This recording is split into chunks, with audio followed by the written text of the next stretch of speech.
Welcome to crack प्रथम। आज तारीख 16 जून 2021 है और हमें प्रीलिम्स के लिए the Hindu and others news को डिस्कस करना है। आज का जो हमारा टॉपिक होगा, पहला यूएपीए के बारे में, केरला के सिल्वर लाइन प्रोजेक्ट के बारे में, तुलु और न्यू सेफॉर्ड के बारे में।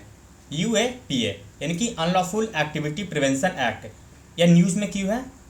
दरअसल कल दिल्ली हाईकोर्ट के द्वारा 3 लोगों को ग्रांट बेल दिया गया। 3 लोग कौन? दिवांगना कलिता, नताशा नरवाल और इकबाल तन्हा को। दरअसल इन 3 लोगों को गिरफ्तार किस लिए किया गया था? आपको याद होगा कि दिसंबर 2019 में केंद्र सरकार के द्वारा एक कानून पारित किया गया, CAA यानी कि सिटीजनशिप अमेंडमेंट एक्ट, नागरिकता संशोधन अधिनियम। तो इसके तहत देश भर में विरोध प्रदर्शन किए गए थे। एक विरोध प्रदर्शन दिल्ली में भी हुआ था। तो उसमें जो उत्तरी दिल्ली है वहाँ पर दंगे भड़क गए थे। तो दंगे भड़कने के आरोप में दिल्ली पुलिस के द्वारा 3 लोगों को गिरफ्तार किया गया था। इन 3 लोगों को तो इन पर जो है UAPA लगाया गया था और इसी के तहत अब जो है दिल्ली हाईकोर्ट के द्वारा ग्रांट बेल दिया गया है। तो चलिए जानते हैं UAPA क्या है। UAPA यानी कि अनलॉफुल एक्टिविटी प्रिवेंशन एक्ट, इसे लाया गया था 1967 में और अमेंड किया गया 2019 में। ये जो अमेंडमेंट है यही काफ़ी इंपॉर्टेंट है। पहले जानिए 1967 में जब केंद्र सरकार के द्वारा यह कानून लाया गया था तो उसमें केंद्र सरकार को क्या शक्ति दी गई थी? दरअसल इसमें केंद्र सरकार को शक्ति दी गई थी कि वह किसी भी संगठन को जो आतंकवादी संगठन में लिप्त है, किस आधार पर? इन 4 के आधार पर। यानी कि कोई आतंकवादी संगठन में भाग लेता है, उसको तैयार करता है, उसको प्रमोट करता है या फिर किसी भी रूप से आतंकवादी गतिविधि में लिप्त है, तो केंद्र सरकार उस संगठन को टेररिस्ट ऑर्गेनाइजेशन घोषित कर सकती है। तो आपने समझा किस आधार पर? इन 4 के आधार पर किसी भी संगठन को केंद्र सरकार जो है आतंकी संगठन घोषित कर सकती है। लेकिन याद है, सुनिएगा, ये जो अमेंडमेंट लाया गया 2019 में, इसके तहत क्या किया गया कि पहले क्या होता था कि संगठन यानी कि ऑर्गेनाइजेशन को आतंकी संगठन घोषित कर सकती थी, लेकिन अब जो है इंडिविजुअल यानी कि किसी व्यक्ति को भी केंद्र सरकार क्या है आतंकवादी घोषित कर सकती है। तो ये सरकार को अधिकार दिया गया 2019 के अमेंडमेंट के द्वारा। तो आपने समझा। तो प्रश्न उठता है कि पहले संगठन तो फिर व्यक्ति क्यों? दरअसल आपने जम्मू कश्मीर में सुना होगा, कई सारे जो आतंकी संगठन हैं उनको बैन कर दिया जाता था UAPA के तहत। लेकिन पहले कानून था कि किसी संगठन पे ही ना, तो वो क्या करते हैं कि अपने संगठन को, मान लीजिए कोई A नाम का है ना, तो उसको नाम बदल कर अब दूसरे नाम का B बना लेते थे। तो इस प्रकार से कई सारे होते थे, एक ही व्यक्ति जो है इस संगठन को बंद करता था, दूसरा संगठन आतंकवादी संगठन बना लेता था। तो केंद्र सरकार को बंद करने में काफ़ी मुश्किलें होती थी। इसीलिए अब ने क्या केंद्र सरकार ने क्या किया कि इंडिविजुअल यानी कि कोई व्यक्ति अगर इस प्रकार का कार्य करता है, चाहे वो किसी भी प्रकार का ऑर्गेनाइजेशन बनाता है, तो उसे गिरफ्तार किया जाएगा। तो आप समझे इंडिविजुअल किस लिए जोड़ा गया। इसमें जो मुख्य प्रावधान किए गए वो काफ़ी विवादास्पद हो गए थे राज्य और केंद्र के बीच। दरअसल अगर किसी संगठन के प्रॉपर्टी को सीज करना होता था, यानी कि कोई आतंकवादी संगठन है, केंद्र सरकार ने उसे डेजिग्नेट कर दिया है, तो उसके प्रॉपर्टी को सीज करना होता था। तो 1967 का यानी कि 67 का जो एक्ट है उसके तहत क्या होता था कि इसके प्रॉपर्टी को सीज करने के लिए डायरेक्टर जनरल ऑफ पुलिस यानी कि DGP की अनुमति लेनी पड़ती थी, पूर्व अनुमति DGP की। लेकिन 2019 में जो लाया गया अमेंडमेंट यानी कि संशोधन, उसके तहत डायरेक्टर जनरल ऑफ NIA यानी कि NIA के जो डायरेक्टर जनरल होते हैं वो भी अब इसको अनुमति दे सकते हैं, यानी कि उस संगठन के प्रॉपर्टी सीज करने की। तो आप सोचिए DGP वो क्या होता है? ये राज्य का होता है, यानी कि राज्य पुलिस में आते हैं। और NIA का जो डायरेक्टर जनरल किसके द्वारा चयन किया जाता है? यह केंद्र सरकार के द्वारा। तो आप समझ चुके हैं कि ये केंद्र और राज्य में कई बार विवाद का कारण भी बन चुका है, क्योंकि केंद्र राज्य का आरोप है कि केंद्र इस प्रकार से हमारे जो अधिकार है उससे छीनना चाहती है। दूसरा है इन्वेस्टिगेशन संबंधित। दरअसल 1967 का जो एक्ट है उसके तहत इन्वेस्टिगेशन करने के लिए यानी कि UAPA का जो मामला है उसको जांच करने के लिए जो अधिकारी होते थे वो कौन? DSP यानी कि डिप्टी सुपरिटेंडेंट, या फिर केंद्र शासित प्रदेशों में असिस्टेंट कमिश्नर ऑफ पुलिस यानी कि ACP, ये होते थे इनके। लेकिन 2019 में जो संशोधन किया गया उसमें NIA के जो इंस्पेक्टर रैंक का अधिकारी होता है या उससे ऊपर के, यह जांच कर सकते हैं। यानी कि यहाँ भी एक प्रकार से केंद्र और राज्य के बीच विवाद का प्रश्न है। तो ये 2 अधिकार यहाँ पर बदले गए थे केंद्र सरकार के द्वारा।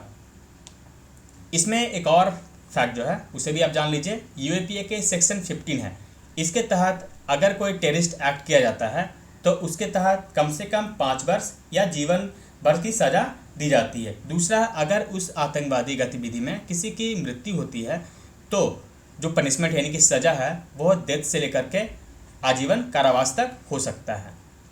तो आपने समझा यूएपीए के बारे में। नेक्स्ट टॉपिक है केरला के सिल्वर लाइन प्रोजेक्ट के बारे में।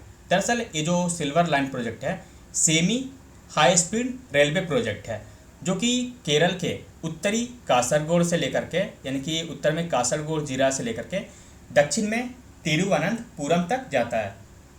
ये जो प्रोजेक्ट है वह 11 डिस्ट्रिक्ट से होकर के गुजरता है, 11 डिस्ट्रिक्ट के 11 स्टेशन। इसकी जो कुल लंबाई है 529.45 किलोमीटर है, यानी कि लगभग 530 किलोमीटर। आप देख सकते हैं यह पूरे तरह तट पर बसा हो। तो ये जो है अभी जो है कासारगोड से तिरुवनंतपुरम तक जाने के लिए 12 घंटे का समय लगता है, लेकिन ये जो प्रोजेक्ट जब 2025 में पूरा हो जाएगा तो यह दूरी मात्र 4 घंटे में किया जा सकता है। तो आपने समझा। नेक्स्ट टॉपिक है तुलु के बारे में। तुलु दरअसल एक भाषा है जो कि बोला जाता है कहाँ पे, कर्नाटक के 2 जिलों में, दक्षिणी कन्नड़ और उडुपी में, और इसके अलावा केरला के कासरगोड में यह बोला जाता है। दरअसल ये न्यूज़ में तब आया जब कई संगठनों के द्वारा ट्विटर पर एक डिमांड किया गया कैंपेन चला करके कि इसे केरला और कर्नाटक का लैंग्वेज बनाया जाए, ऑफिशियल लैंग्वेज यानी कि आधिकारिक भाषा का इसे दर्जा दिया जाए, किसे, तुलु को। बात करें तुलु के बारे में तो 2011 के सेंसस के अनुसार ये जो तुलु बोलने वाले लोगों की संख्या कितनी है, 18,46,727 पूरे देश भर में। इसके अलावा कई संगठनों के द्वारा कहा गया कि ये जो तुलु भाषा है दरअसल यह द्रविड़ लैंग्वेज होते हैं उसके प्राचीनतम भाषाओं में से एक है, और इसका जो इतिहास है 2000 वर्ष पूर्व तक जाता है। इसके अलावा एक रॉबर्ट कार्डवेल है, उन्होंने अपनी पुस्तक में लिखा है कि ये जो तुलु भाषा है यह द्रविड़ फैमिली यानी कि द्रविड़ लोग हैं उनके सबसे विकसित भाषाओं में से एक है। तो तुलु के बारे में आपने जाना है। लेकिन अभी जो है तुलु को किसी प्रकार से ऑफिशियल लैंग्वेज का दर्जा नहीं दिया गया, हालांकि कई फिल्में इस भाषाओं पे बनी गई, ये जो भाषा है तुलु उस पर बनी है। इसके अलावा यक्षगान जो नृत्य किया जाता है उसमें भी इस भाषा का इस्तेमाल किया जाता है। ये जो 8वीं अनुसूची है उसमें जो शामिल भाषा है उसे भी आप देख लीजिए, क्योंकि अभी काफ़ी बार प्रश्न में पूछा जा चुका है। तो ये जो 8वीं अनुसूची में टोटल 22 भाषा है। 22 में ये जो 14 भाषा थे यह जब संविधान बनाया गया था उसी समय मूल रूप से शामिल किया गया था। यहाँ पे जो हाईलाइट नहीं किया गया यानी कि असमी, बंगाली, गुजराती, हिंदी, कन्नड़ा, कश्मीरी, मलयालम, और ये जो हाईलाइट किया गया इन्हें बाद में जोड़ा गया है, यानी कि जो पहले 14 थे और उसके बाद ये जोड़े गए हैं। जैसे कि कोंकणी पहले जोड़ा गया था सिंधी को 21वें संविधान संशोधन अधिनियम 1967 के द्वारा। इसके बाद 71वें संविधान संशोधन अधिनियम 1992 के द्वारा 3 भाषाओं को जोड़ा गया, कोंकणी, मणिपुरी और नेपाली, और सबसे अंत में वर्ष 2003 में जो कि 92 संविधान संशोधन अधिनियम द्वारा जोड़ा गया बोडो, डोगरी, मैथिली, संथाली। यानी कि सबसे पहले जो संशोधन करके जोड़ा गया कौन सी भाषा है, वह है सिंधी यहाँ पे, और मूल रूप से 14 भाषाएं थी हमारे 8वीं अनुसूची में। अब इसमें आप देख सकते हैं इंग्लिश इसमें नहीं है, ये फैक्टली है। नेक्स्ट है न्यू शेफर्ड के बारे में। दरअसल ये जो न्यू शेफर्ड है ज़्यादा कुछ नहीं है, बस आप ध्यान सुन लीजिएगा। अमेज़न आपको पता है बहुत बड़ी कंपनी है, तो उसके मालिक है जॉफ बेजोस। उनका एक स्पेस कंपनी है ब्लू ऑरिजिन, यह है ब्लू ऑरिजिन। तो ये न्यूज़ में इसलिए आया क्योंकि ब्लू ऑरिजिन के तहत यानी कि ये जो जेफ बेजोस है इन्होंने एक बिड लगाया कि वो जो है स्पेस की यात्रा करना चाहते हैं। तो इनके फ्रंट सीट पर जो बैठेगा उसके लिए इन्होंने बोली लगाई कि ये जो फ्रंट सीट है इनके पास, तो इनके साथ कौन, इनके और इनके भाई के साथ कौन स्पेस में जाएगा। तो ये जो ब्लू ऑरिजिन है ये कंपनी है। न्यू शेफर्ड जो क्या है, ये जो है रॉकेट है जहाँ पे ये बैठ करके स्पेस में जाएंगे। तो न्यू शेफर्ड क्या है, ये है रॉकेट जिससे स्पेस में ये लोग जाएंगे। तो इस वीडियो में बस इतना ही। Thank you for watching crack प्रथम।